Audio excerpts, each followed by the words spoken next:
Hi friends, ഇന്ന് നമുക്ക് വളരെ ഈസി ആയിട്ട് മണിപ്പുട്ട് എങ്ങനെയാണ് തയ്യാറാക്കണമെന്ന് നോക്കാം. സാധാരണയായിട്ട് മണിപ്പുട്ട് തയ്യാറാക്കണമെങ്കിൽ കുറച്ചൊരു ബുദ്ധിമുട്ടാണ്. ഓരോ ബോൾസായിട്ടൊക്കെ ഉരുട്ടിയെടുത്തിട്ട് വേണം ചെയ്യാനായിട്ട്. പക്ഷേ ഇത് വളരെ ഈസി ആയിട്ടുള്ളൊരു മെത്തേഡാണ്. അപ്പോൾ നമുക്ക് വീഡിയോയിലോട്ട് പോവാം. മണിപ്പുട്ട് റെഡിയാക്കാനായിട്ട് തരിയില്ലാത്ത അരിപ്പൊടിയാണ് യൂസ് ചെയ്യേണ്ടത്. അപ്പോൾ ഞാനിന്ന് പെരുമ എന്ന കമ്പനിയുടെ അപ്പപ്പൊടിയാണ് എടുത്തിരിക്കുന്നത്. ഒട്ടും പശയില്ലാത്ത നല്ല ബ്രാൻഡഡ് ആയിട്ടുള്ള ഒരു അരിപ്പൊടിയാണിത്. അപ്പോൾ നിങ്ങൾ എടുക്കുമ്പോഴും നല്ല ബ്രാൻഡഡ് ആയിട്ടുള്ള പശയില്ലാത്ത അരിപ്പൊടി നോക്കിയിട്ട് വാങ്ങാനായിട്ട് ശ്രദ്ധിക്കുക. ഏകദേശം 2 കപ്പ് അളവിൽ അപ്പപ്പൊടി ചേർത്ത് കൊടുത്തിട്ടുണ്ട്. ഇനി നമുക്കിതിലേക്ക് ആവശ്യമുള്ള ഉപ്പ് ചേർത്ത് കൊടുക്കാം. അതിനുശേഷം ഇത് കുഴച്ചെടുക്കാനായിട്ട് 1 ഗ്ലാസ് ഇളം ചൂടുവെള്ളം എടുത്തിട്ടുണ്ട്.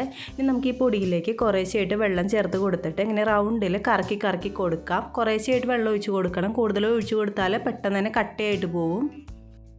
ഇങ്ങനെ കുറേശ്ശെ വെള്ളം ഒഴിച്ചിട്ട് കറക്കി എടുക്കുമ്പോഴാണ് ആ ഒരു മണി പോലെ വരുന്നത്. അപ്പോൾ ഇതുപോലെ തന്നെ നിങ്ങൾ ചെയ്യാനായിട്ട് ശ്രദ്ധിക്കണം. നമ്മൾ സാധാരണ പുട്ടിന് കുഴക്കുന്നത് പോലെ കുഴക്കരുത്.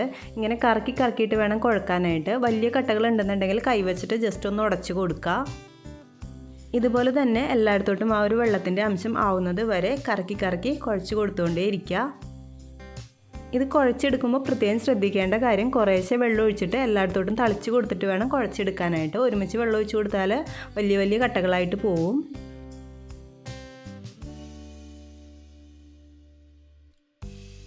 ഏകദേശം ഒരു 2 മിനിറ്റ് കുറേശ്ശെ വെള്ളം ഒഴിച്ചിട്ട് ഇതുപോലെ കണ്ടിന്യൂസ് ആയിട്ട് കുഴച്ചെടുക്കുമ്പോഴേക്കും മണിയായിട്ട് മുകളിൽ വന്നിട്ടുണ്ടാവും. ഇനി ഇത് നമുക്ക് ഒരു അരിപ്പയിൽ കൂടി ഒന്ന് അരിച്ചെടുക്കാം. അപ്പോൾ പൊടികളുണ്ടെങ്കിൽ താഴോട്ട് വീണിട്ട് മണികൾ മാത്രം മുകളിലായിട്ട് വന്നോളും. അരിച്ചെടുക്കുമ്പോൾ ഇതുപോലെ വലിയ അരിപ്പയിൽ കൂടി അരിച്ചെടുക്കാനായിട്ട് ശ്രദ്ധിക്കുക. അല്ലെങ്കിൽ നമ്മൾ കൈ വെച്ചിട്ട് ഇങ്ങനെ മുകളിൽ വരുന്നത് ഇങ്ങനെ വാരി എടുത്താലും മതി കേട്ടോ. ഇങ്ങനെ അരിച്ചെടുക്കണമെന്ന് നിർബന്ധമില്ല, ജസ്റ്റ് ഇങ്ങനെ വാരി എടുത്താലും മതി. കണ്ടോ, ഇപ്പോൾ നമ്മുടെ മണികൾ റെഡി ആയിട്ടുണ്ട്. ഇനി ഇത് നമുക്കൊരു പാത്രത്തിലേക്ക് മാറ്റാം. ഈ അരിച്ചു വെച്ചിരിക്കുന്ന മണികൾ നമ്മൾ ഇളക്കി കൊടുത്താലും പൊടിഞ്ഞൊന്നും പോവില്ല കേട്ടോ. ഇനി ബാക്കിയുള്ള പൊടിയിൽ നമ്മൾ ആദ്യം ചെയ്തതുപോലെ തന്നെ കുറേശ്ശെ വെള്ളം ഒഴിച്ച് കൊടുത്തിട്ട് കറക്കി കൊടുത്താൽ ഫുള്ളായിട്ട് മണികളായിട്ട് വേർതിരിഞ്ഞ് വരും.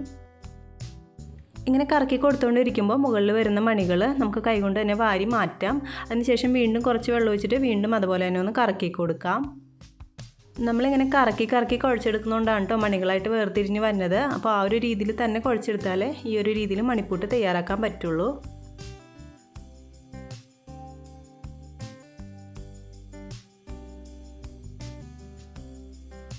ഇപ്പോൾ അരിപ്പൊടി മണികളായിട്ട് ഫുള്ളായിട്ട് വേർതിരിഞ്ഞ് വന്നിട്ടുണ്ട്. ഇനി ഇത് നമുക്ക് എല്ലാം കൂടി ഒന്ന് മിക്സ് ചെയ്ത് കൊടുക്കാം. ഇപ്പോൾ കണ്ടോ, നമ്മുടെ മണിപ്പൂട്ടിനുള്ള മണികൾ ഫുള്ളായിട്ട് വേർതിരിഞ്ഞ് വന്നിട്ടുണ്ട്. ചെറുതും വലുതായിട്ട് ഇത് കാണാൻ തന്നെ ഒരു പ്രത്യേക ഭംഗിയാണ്. അപ്പോൾ ഇനി നമുക്കിതെങ്ങനെ പുട്ടായിട്ട് തയ്യാറാക്കി എടുക്കണമെന്ന് നോക്കാം. ഇനി ഈ മണിപ്പൂട്ടിന് സ്വാദ് കൂടാൻ വേണ്ടിയിട്ട് തേങ്ങ കുറച്ച് കൈകൊണ്ട് തിരുമിയ ശേഷം അതിലേക്ക് ആഡ് ചെയ്ത് കൊടുത്തിട്ട് ജസ്റ്റ് ഒന്ന് മിക്സ് ചെയ്ത് കൊടുക്കുന്നുണ്ട്. അപ്പോൾ ആ തേങ്ങാപ്പാലും കൂടി ആ ഒരു മണിപ്പൂട്ടിലേക്ക് ചേർന്ന് കഴിയുമ്പോൾ കുറച്ചും കൂടി നല്ല ടേസ്റ്റി ആയിട്ട് വരും. തേങ്ങ ചേർത്ത ശേഷം കൈവച്ചിട്ട് മിക്സ് ചെയ്ത് കൊടുക്കരുത് കേട്ടോ. കാരണം തേങ്ങാപ്പാലിൻ്റെ ഒരു നനവ് കൊണ്ട് മണികൾ പൊടിഞ്ഞ് പോകാൻ ചാൻസ് ഉണ്ട്. ഇതുപോലെ പാത്രം ഒന്ന് പൊക്കിയിട്ട് ജസ്റ്റ് ഒന്ന് മിക്സ് ചെയ്ത് കൊടുത്താൽ മതി. അപ്പോൾ നമ്മളിന്ന് സ്പെഷ്യലായിട്ട് ചക്ക ഫില്ലിങ് വെച്ചിട്ടുള്ള മണിപ്പൂട്ടാണ് കേട്ടോ തയ്യാറാക്കുന്നത്. അതിനായിട്ട് ചക്ക ചെറിയ പീസായിട്ട് അരിഞ്ഞെടുത്തിട്ടുണ്ട്.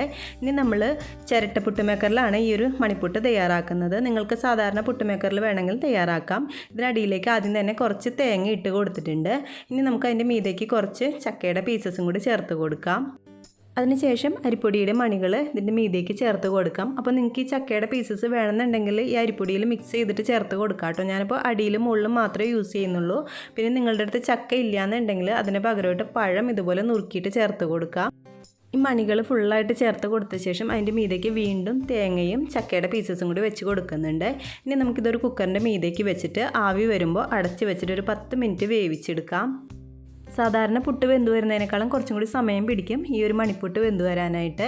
ഇപ്പോൾ 10 മിനിറ്റ് കഴിഞ്ഞിട്ടുണ്ട്. നമ്മുടെ മണിപ്പുട്ട് അത്യാവശ്യം നന്നായിട്ട് വെന്ത് വന്നിട്ടുണ്ട്. ഇനി നമുക്കിതൊരു പാത്രത്തിലേക്ക് മാറ്റി കൊടുക്കാം.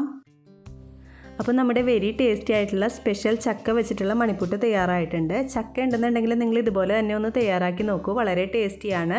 അല്ലാന്നുണ്ടെങ്കിൽ വേറെ ഫില്ലിംഗ് ഒന്നും വെക്കാതെ തേങ്ങ മാത്രം ഇട്ടിട്ട് വേവിച്ചിട്ട് ചിക്കൻ കറിയുടെ കൂടെയൊക്കെ കഴിക്കാനായിട്ട് അടിപൊളിയാണ്.